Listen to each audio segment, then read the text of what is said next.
కామారెడ్డి బోధన్ మున్సిపాలిటీలపై ఉత్కంఠ వీడింది. 2 మున్సిపాలిటీలు కాంగ్రెస్ ఖాతాలోకి దాదాపుగా చేరుకున్నాయి. కామారెడ్డి బోధన్ మున్సిపల్ చైర్మన్ పీఠాలు అధికార పార్టీ ఖాతాలో పడడంతో అధిష్టానం చైర్మన్ల ఎంపిక కోసం కసరత్తు మొదలుపెట్టింది.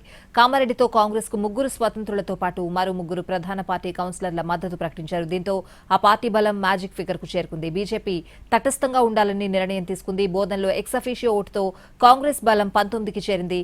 ఎంఐఎం మద్దతు లేకుండా మరో ప్రధాన పార్టీ మద్దతుతో బోధన్ మున్సిపాలిటీపై కాంగ్రెస్ జెండా ఎగరనుంది. హంగ్ మున్సిపాలిటీలో తాజా రాజకీయాలకు సంబంధించి మరింత సమాచారం మా ప్రతినిధి బాలకుమార్ అందిస్తారు.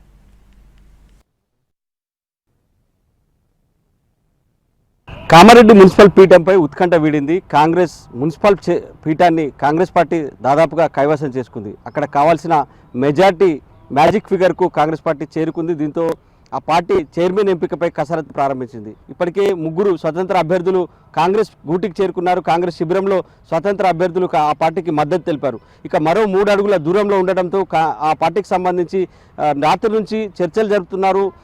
ఒక ప్రధాన పార్టీకి సంబంధించిన ఒక 3 కౌన్సిలర్లు అధికార పార్టీకి మద్దతు తెలుపుతున్నట్టు కూడా కొద్దిసేపటి క్రితం ప్రకటించారు. దీంతో కాంగ్రెస్ పార్టీ బలం 25 దాటింది.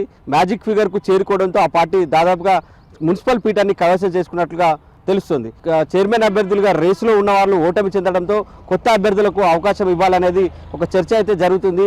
ఎవరిని ఎంపిక చేస్తే బాగుంటుంది అనేది చర్చలు జరుగుతున్నాయి. అయితే ఇప్పుడు గెలిచిన వారిలో చాలామంది కూడా చైర్మన్ పీఠం ఆశిస్తున్నారు. వారిలో బలమైన అభ్యర్థులు ఎవరున్నారు, సామాజిక సమీకరణలు ఎలా ఉంటాయనే అంశాలపైన చర్చలు అయితే జరుగుతున్నాయి. ఇప్పటికైతే కాంగ్రెస్ పార్టీ తాను గెలిచిన 19 సీట్లతో పాటు 3 స్వతంత్ర అభ్యర్థులు కలుపుకుంటే 22 సభ్యుల బలం ఆ పార్టీకి చేరింది. మరో 3 సభ్యులు బయట నుంచి మద్దతు తెలుపుతున్నట్లు కూడా ఆ పార్టీకి సంకేతాలు అందించారు. దీంతో ఆ పార్టీ బలం 25కు చేరుకుంది. మరో 2 కూడా కాంగ్రెస్ పార్టీలో చేరేందుకు సిద్ధమయ్యారు. సో చేరేందుకు సిద్ధమైనప్పటికీ అది ఇంకా టైం పట్టే అవకాశం ఉంది. ఇప్పటికైతే మెజార్టీకి చేరుకోవడంతో ఆ పార్టీలో ఒక జోష్ అయితే నెలకొంది. చైర్మన్ పీఠం కైవసం చేసుకునే విషయంలో ఎలాంటి తొందరపాటు అవసరం లేదని కూడా ఆ పార్టీ సంకేతాలు పంపింది. దీంతో వాళ్ళు